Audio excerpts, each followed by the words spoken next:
Welcome to the first Family Focus module for the Powered Up Coping Group. My name is Dr. Clay Cook. I'm a psychologist, former math teacher, and paraeducator. I've been a researcher across 3 universities and published over 100 scientific articles on topics related to young people's well-being and ultimately their life success. Most importantly, I'm a dad.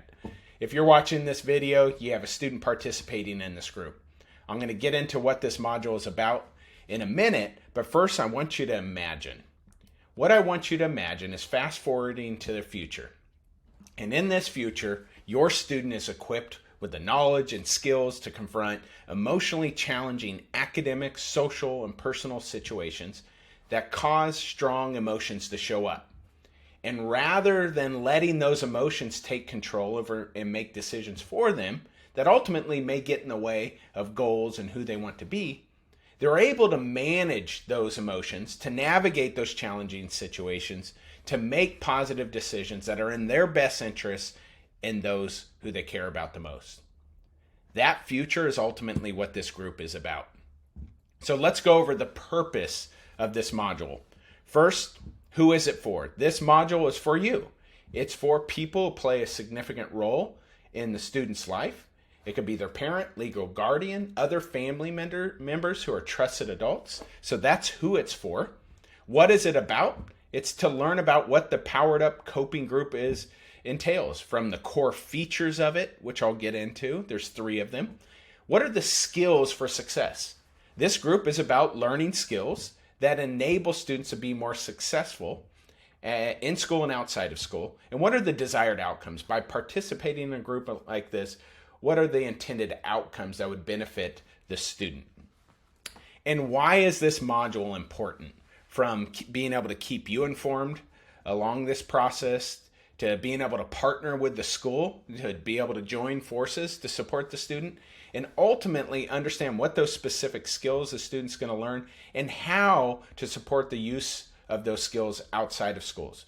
And we call getting in reps. There's one way to get good at anything in life, and that is to get in reps. And with reps, people develop fluency and are able to get good at virtually anything in life. So I want to go over 3 big ideas that are really critical to this course and really help understand the context of the group. So let's go over that first one now. As human beings, we all have emotions. Just like we have ears for listening, eyes for seeing, noses for smelling, our hands for grabbing things, emotions serve a purpose. They give us information in response to experiences. Those emotions can guide us to making good decisions that keep us safe, that allow us to plug in, or sometimes kind of sulk and withdraw and take time for ourselves, because they motivate us to act and respond in certain ways. However, sometimes our emotions get too strong and intense and can actually overwhelm our ability to make positive choices that do get in the way of our goals and who we want to be. So things like intense anxiety, feeling really stressed, or getting really bummed out are types of emotions that, when they're too strong and intense, can get in the way of a person's ability to be successful. So one big idea, this group, the coping group, is about teaching emotion regulation and coping skills, which is the ability to manage one's emotions in an effective way in response to life situations that show up in school, outside of school.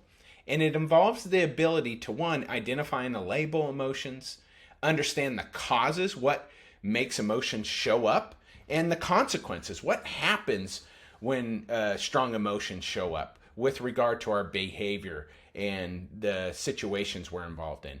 And ultimately, the ability to use skills to manage the intensity of those emotions, to be able to make positive choices that align with someone's values and goals. The second big idea here is that they're called life skills. If you look at the research, emotion regulation and coping skills are just as good, and in some cases better, predictors of living a happy, healthy, and successful life than is academic knowledge and skills. So we know emotion regulation and coping skills are essential for students to be able to navigate academic, social, and personal challenges in their lives. And we like to think about them as life skills. Emotion regulation and coping skills are indeed life skills that enable people to be able to move and shake in life and do important things and overcome challenging situations that otherwise could get in the way for them. The third big idea here is to really normalize the idea of strengths and struggles. Every human on the planet has strengths and struggles when it comes to managing emotions and coping with life situations and stressors. And it's also true that everyone can get better with some effort and learning some skills. Everyone can get better at learning emotion regulation and coping skills and applying those skills to be able to navigate challenging situations in life. So any student a part of this group is like anybody else who has strengths and struggles, as well as has opportunities to get better in these areas. So what is this group about? Let me give you an idea here. So I want you to imagine emotionally challenging situations in life, but someone's skills are less than. They don't have necessarily the skills to rise to the occasion to really manage the emotions when they show up in response to those challenging situations. And what that does is produce struggles. So anytime the environmental demands or the challenging situation someone encounters is greater than the skills they have to be able to manage those situations, there can be a struggle. And what this group is about is flipping the script there, to take those emotionally challenging situations and teach skills to be able to rise to the occasion, to be able to navigate and manage those situations, to be successful. And that's where skills come in, the explicit teaching of skills that can help a young person be able to navigate emotionally challenging situations that happen that are just a natural part of life. So ultimately, this is what it's about: teaching, supporting students to acquire and apply knowledge and skills that enable them to be able to manage their thoughts, the feelings that they show up in their body, because emotions are essentially the body getting charged up physiologically, being able to calm the body down, and engage in behaviors to be able to cope with or overcome challenging situations. And so that's the focus of the Powered Up Coping Group, is to teach emotion regulation and coping skills. Now, there's 3 features to this. The first is small group instruction. There's a total of 8 sessions. 8 of those are in a group context. 2 of those are each student receives an individual coaching session. There's a school mentor roughly halfway through. Each student will have a school mentor. That school mentor is to connect with the student on a daily basis, to support them to apply the skills they learn beyond those group sessions, to start getting in repetition. And then there's family support. This is part of the family support. There's modules to help families learn alongside the student and understand how can they have conversations about what the student's learning, as well as support them to apply what they learn in terms of the skills outside of school. Now, I'm going to go over this quickly. It's complicated, but I'm just illustrating a point. There are the things, everything was intentionally designed with small group, a school mentor, and family focus. There's things we want to accomplish in the small group. This was all driven by scientific research on the most effective ways to support someone to acquire emotion regulation and coping skills. The school mentor support to help students generalize and use the skills beyond the group lessons, and then the family focus. It's pretty clear what outcomes can happen. Students have better positive mindsets, that they can improve their ability to manage emotions with some effort. Their knowledge of themselves and the emotions that show up and the situations that cause the emotion goes up. With that increased awareness, they also learn skills. When those things happen, good intermediate outcomes, things that happen next that are good for students. We see increases in things like confidence, well-being, more engagement in experiences versus withdrawal and avoiding, and decreases in things like emotional distress, or and decreases or reductions in things like avoidance behavior, someone who wants to avoid experiences versus engage with them. And what that leads to is longer term good outcomes like academic performance, being able to successfully transition to the next developmental stage in life, which could be elementary to middle school or junior high and beyond that, and longer term health and well-being. It's been shown people with stronger emotion regulation and coping skills have longer term positive health and well-being, and ultimately life success. Now, there is a scope and sequence. There's things that are covered in each of the sessions. As you can see, there's 8 group sessions and then 2 individual coaching sessions where students will develop a plan. And that plan is essentially their guide. It has goals and their plan on how they'll navigate certain situations and use skills to overcome those situations to achieve their goals. This gives you an idea of what's covered. They're going to learn about what's called the 3 B's, their brain, their body, and their behavior. That's how the emotion shows up. They're going to be able to notice the buttons. When those buttons get pushed, that's when the emotion shows up. You got to know what your buttons are. They're going to learn how to name it to tame it. Name the emotion to tame it. They'll start to developing their plan. Beyond that, they're going to start learning the skills. We call them powers, and going along with the powered up idea. The brain powers are certain skills to be able to manage thoughts. Body powers are designed to manage feelings. And behavior powers are skills to make choices around positive behaviors even when a strong emotion shows up. And then ultimately that comes together into the final coaching session where they finalize a plan and a ceremony and celebration for all the hard work. Now I want to give a little more context here on some of the where the skills come from. So I want to break it down for you. All these are interrelated. The thoughts we have are linked to how we feel, the feelings in our body, and the thoughts and feelings we have lead to certain behaviors.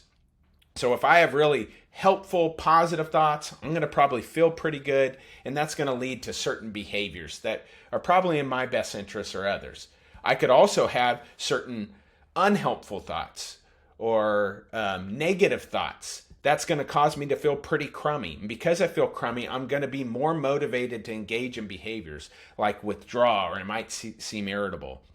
And that's where we start to teach skills. So if we go through this, I could have the thought that nobody likes me. I start to feel sad and bummed out. And when I feel sad and bummed out, instead of participating in class, I'm going to withdraw from participating. And I may come home pretty irritable towards people who I love the most.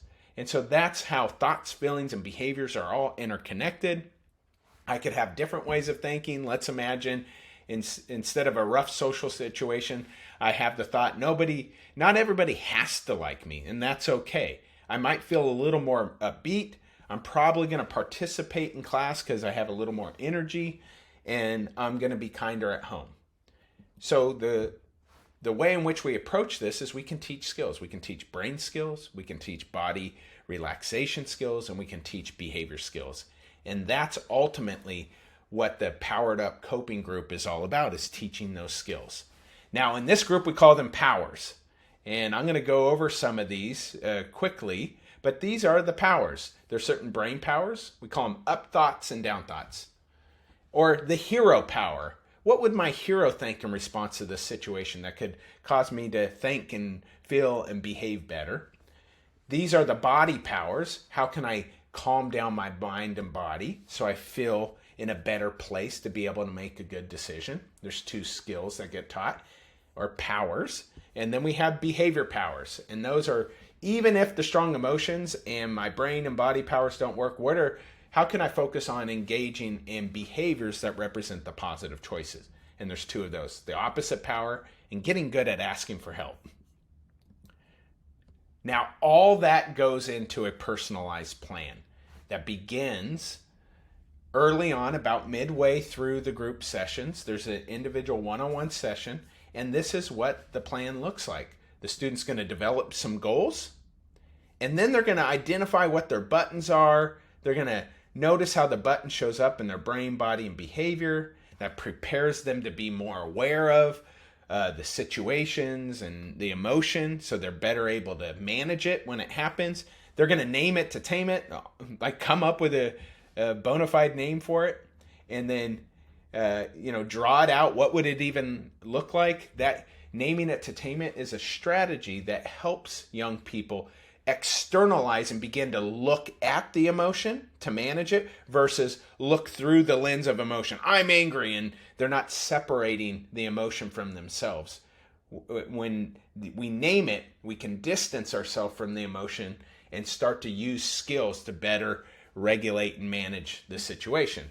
And then here's what we call use of powered attainment. This is the student's individualized plan to be able to achieve their goal. And they're going to select the plan and identify the specific powers they'll use to be able to reach and achieve the goals they set for themselves.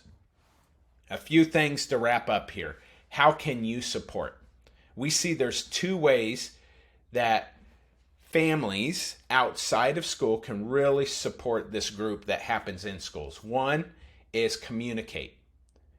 There will be ready to talk with the student about what they learned. They're going to be learning certain language, like the 3 B's, brains, bodies, and behaviors. They're going to be learning skills. Be curious, engage in conversation about what they're learning. Be open to self-disclosing what does that information and how does that sit with you. And then we call them the 4 R's, and this is how you can support what the student learns in the group. And the 4 R's are this. If we want to help someone apply a skill they learn, there's 4 things we can do. 1, we can role model that skill ourselves, because young people are always vicariously learning through the adults in their lives. Number 2, we can remind them to practice and use the skills. Reminders help activate kids' brains, so then they know they can go into a situation and actually use the skill. We can pay attention to do the 3rd R here, which is recognize and acknowledge when the student uses and puts in an effort to use the skill. And that's something we can recognize and acknowledge. We can praise that effort and the use of the skill. And last, we can review. There may be opportunities and chances to use the skills. Perhaps the student didn't capitalize on it, but we can review and debrief and check in on those opportunities where there was a chance and see how it went, and then set up the next time there's an opportunity, increase the likelihood they may use that skill. Now, what can you expect throughout the rest of this? There will be weekly communications about what the student is learning in the group and how you can support them to apply what they learn outside. That will be weekly. Every group session, there's going to be a communication to families about here's what you learn and here's how you can support it in the home. And then there's also invitations to share information with the school, to have that partnership on ways in which the school can better support the student's success in school. And so that's what you can expect moving forward. There's going to be weekly communications and invitations for you to share information with the school so they can better support the student's success in school. So there you have it. That's the first family focus module on the Powered Up Coping Group. I hope you found this helpful. If there are any questions, reach out to the educator who's facilitating the group, and we wish you the best of luck in supporting your child's success to develop emotion regulation and coping skills. Thanks.